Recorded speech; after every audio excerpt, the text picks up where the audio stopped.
E aí, pessoal, como vocês estão? Espero que todos estejam bem. Hoje nós vamos dar continuidade à nossa aula sobre modelos atômicos. Nós vamos rever alguns modelos e dar continuidade a outros, ok? É, Falando sobre os modelos atômicos, o que nós vimos? Nós vimos Leucipo e Demócrito no século IV a.C., onde eles afirmavam que tudo era composto por átomos. E eles tentavam explicar tudo nessa questão dos átomos. Então eles falavam assim: a Terra ela é formada por pequenos átomos cúbicos e eles justificavam isso falando por quê? Porque quando você coloca vários cubinhos um ao lado do outro, isso te dá estabilidade, explicando o motivo de você conseguir andar, por exemplo, sobre a Terra, sobre construir sobre a Terra, que é um local estável. A água, ela seria formada por pequenos átomos esféricos, ok? Por que esféricos? Se você imaginar uma bola em uma superfície inclinada, essa bola ela vai rolar. Se você colocar água numa superfície inclinada, ela também vai rolar. Então, isso explica, a água seria feita de pequenos átomos esféricos. O ar, ele é feito de pequenas partículas turbilhonantes. Se você imaginar um quintal com sujeira, folhas e bater um vento muito forte, você consegue observar este formato como se fosse um redemoinho. Tá? E o fogo, ele seria feito de pequenas partículas pontiagudas. Por quê? Porque o fogo ele causa ferimento da mesma forma que uma agulha, um prego ou qualquer coisa que tenha ponta. Se você forçar no dedo, por exemplo, você vai se machucar. Então, eles explicavam tudo de acordo com aquilo que eles estavam vendo, tá? Mas eles foram os primeiros a pensar nessa ideia de que o átomo, da existência do átomo, e que tudo seria composto por eles. Essa teoria, ela não foi muito bem aceita na época, ela caiu meio que no esquecimento. O pessoal acreditou mais na teoria de que tudo era formado por quatro elementos, a teoria em que Platão, Aristóteles e um dos primeiros aí, Empédocles, deram origem. Tá? Quase 2.200 anos depois surge John Dalton. Tá? Dalton ele fala que o átomo ele começa a ter essa retomada, né, do conceito de átomo, e ele fala assim, o átomo ele é uma esfera maciça, indivisível, indestrutível e intransformável. Um exemplo seria uma bola de bilhar. Imagine uma bola de bilhar, ok? Ela é uma esfera, ela é maciça, ela é bem dura, é bem difícil de você conseguir dividir ela, destruir, ok? Então é só para você ter uma ideia de como que seria o átomo na visão de Dalton. E ele fala assim, olha, átomos iguais vão ter propriedades iguais, vão ter massas iguais, vão ter características iguais. E átomos diferentes vão ter, então, tamanhos diferentes, massas diferentes, propriedades diferentes. E Dalton ele não usava o termo molécula. Então, quando você juntava dois ou mais átomos, Dalton falava que você tinha a formação de um átomo composto. O Dalton também foi um dos primeiros que tentou provar que a água ela era feita de dois elementos diferentes e não um, como as pessoas acreditavam no passado. Ele conseguiu chegar na teoria de que o átomo, a molécula de água era formada por um hidrogênio e um oxigênio, muito perto do que hoje nós sabemos, que a água é formada por dois hidrogênios e um oxigênio. Aqui. Mais algum tempinho depois, 1897, Thomson ele fez algumas observações com algumas experiências e ele descobriu que algumas cargas negativas estavam presentes em todas as substâncias que existem, ok? Essas cargas negativas ganharam o nome de elétron e graças a essa descoberta provou-se mais uma coisa. A palavra átomo significa não divisível. Thomson, ao descobrir essas cargas elétricas negativas, ele descobre que o átomo ele é divisível, ok? Ele é composto de partículas ainda menores, que são os elétrons, ok?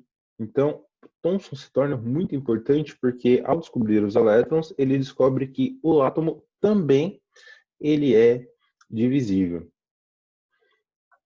No modelo anterior, se você lembrar, não foi dito nada sobre carga, ok? Aqui, Thomson ele vai falar que o átomo, embora ele tenha descoberto as cargas negativas, ele vai falar assim, os átomos eles são eletricamente neutros. Por que que ele vai falar que eles são neutros? Porque essa carga negativa, ela provavelmente ela vai ser anulada com alguma carga positiva. O modelo de Thomson ficou conhecido como o modelo pudim de passas, como vocês podem ver aqui. Você tem um pudim e as passas estão dispostas aleatoriamente no pudim. As passas, elas seriam as cargas negativas, todo o restante do pudim seriam cargas positivas. Essas cargas positivas, elas estariam neutralizando as cargas negativas do átomo, ok? Aqui a gente tem uma outra representação, onde eu tenho os elétrons, são essas cargas negativas, incrustadas no átomo, que teriam provavelmente essa carga positiva, mostrando que o átomo ele seria assim neutro. Então, embora as cargas positivas não tenham sido descobertas, tinha-se a ideia de que elas existiam, mas não havia sido comprovado até então. Em 1910, Rutherford e mais alguns colaboradores, eles estavam fazendo algumas experiências com materiais radioativos, ok? E eles montaram a seguinte experiência. Dentro de uma caixinha de chumbo, eles colocaram polônio, que é um material radioativo, e o pessoal já tinha descoberto que o polônio ele emite uma radiação positiva, chamada de partículas alfa, ok? Então, o que que eles fizeram? Colocaram o polônio dentro dessa caixinha de chumbo e fizeram apenas um furinho na frente da caixinha de chumbo. Então, se a radiação fosse sair da caixinha de chumbo, teria que ser por este furo. Na frente desse furo, eles colocaram uma lâmina de ouro muito fina, muito fina. E ao redor aqui colocaram esse anteparo, ok? Porque se qualquer coisa batesse neste anteparo, ele marcaria com cor fluorescente, tá? É um anteparo de sulfeto de zinco. Mas o que que eles esperavam ver nesta experiência? Segundo os modelos anteriores, isso aqui é algo maciço, ok? Então, ao colidir partículas positivas aqui nesta lâmina de ouro, eles esperavam que as partículas batessem e elas voltassem, ok? Porque os dois eram maciços e com cargas positivas, então teria aí uma repulsão por cargas iguais. Só que o que que aconteceu, na verdade, quando a experiência começou? O que que eles observaram? Eles esperavam que elas voltassem, mas aconteceu ao contrário. A maior parte das partículas, elas simplesmente bateram na lâmina e conseguiram atravessar. Um número bem pequeno batia na lâmina e desviava, ok? E o número ainda menor batia na lâmina e voltava.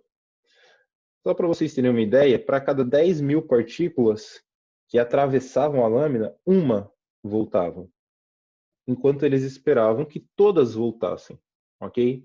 Então, isso deixou eles pensativos, porque estavam incondizentes com os modelos atômicos anteriores. Tá? Mostrar de um outro ângulo, você tem aqui a caixinha de chumbo, aqui tem o feixe de partículas alfa, a lâmina de ouro, tá aqui, as partículas sendo atravessadas, ok? Algumas com desvio, e poucas estão voltando. Uma explicação assim por cima, por enquanto, o que estava acontecendo? Essas bolinhas aqui que estão enfileiradas, são três, seria essa fina lâmina de ouro. Se você observar aqui, ó, tem alguns feixes que simplesmente atravessam essas bolinhas. O que estão voltando, ó, por exemplo, ele colide com algo aqui no meio e acaba sofrendo essa volta, ou tem alguns que batem aqui bem de quina e eles acabam se desviando, ok? O que são essas bolinhas? O que estava acontecendo? Como que Rutherford e seus colaboradores explicaram isso daqui, tá? Rutherford, ele chegou à seguinte conclusão sobre o átomo. Ele não é uma bolinha maciça, ok? No meio do átomo, ele tem uma parte ali positiva, ok? E essa parte positiva, ela tem uma massa muito grande, e a essa massa ele deu o nome de núcleo, ok? E ao redor do núcleo, eu tenho o que nós chamamos de eletrosfera ou de coroa. Voltando no desenho anterior, tá aqui, ó. Então, o que seriam essas bolinhas aqui pequenas? Elas seriam o núcleo. O que é o restante aqui? O restante seria o meu átomo, ok? Rutherford, ele fala assim que o átomo ele seria então um grande vazio. Vazio, isso, vazio. E só o centro dele que teria essa massa, ok? Só para vocês terem uma ideia da questão do tamanho, para quem já foi num estádio de futebol, por exemplo, o Morumbi, se o estádio inteiro fosse o átomo, se você colocar uma azeitona lá no meio do campo, aquilo seria o núcleo, ok? Então ali está concentradas as cargas positivas do nosso átomo. Então, qual era a chance de você atirar as coisas ali e conseguir acertar?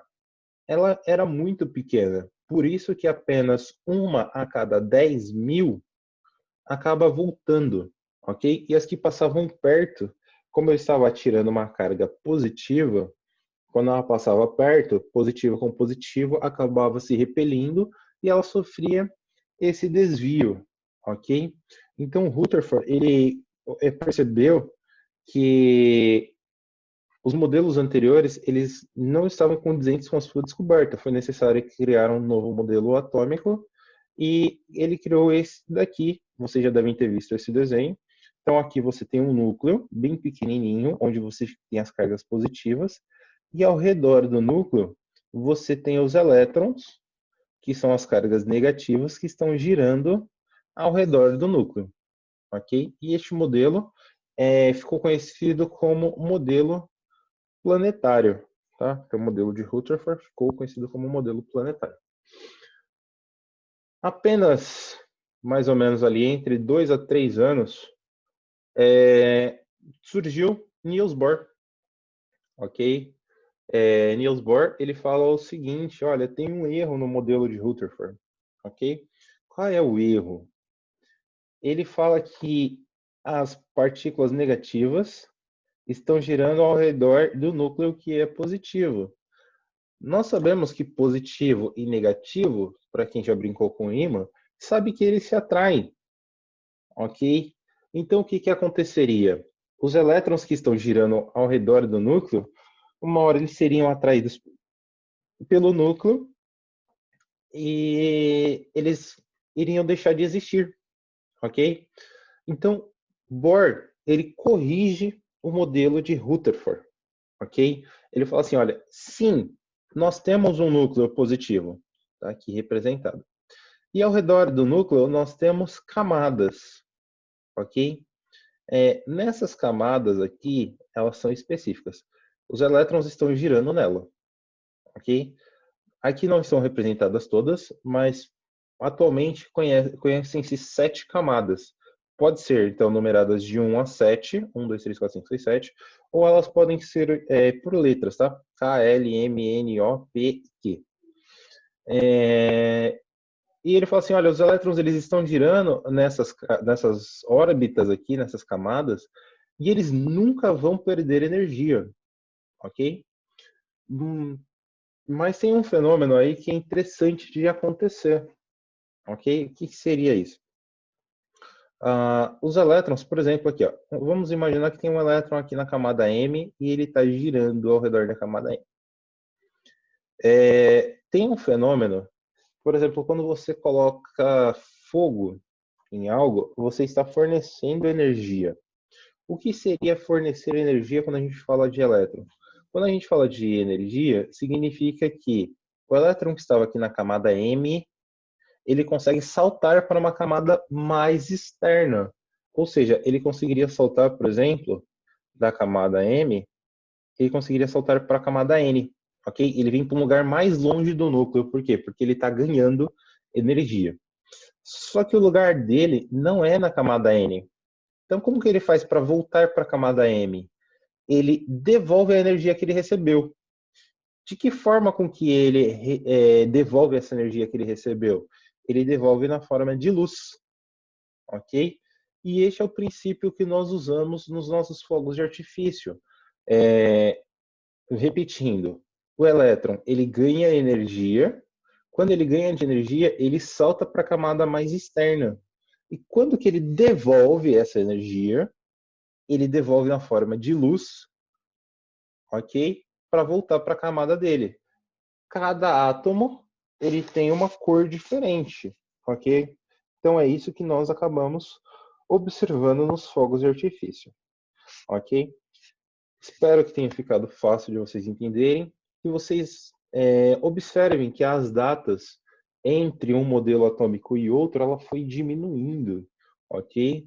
Por que disso? Porque a ciência ela foi evoluindo e a forma com que as pessoas conseguiam fazer as experiências foi ficando cada vez mais fácil, ok? Então, com isso, a ciência ela veio evoluindo.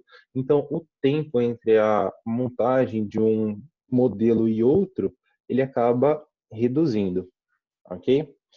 Gente, por hoje é isso, ok? Tchau, tchau para vocês, vejo vocês depois.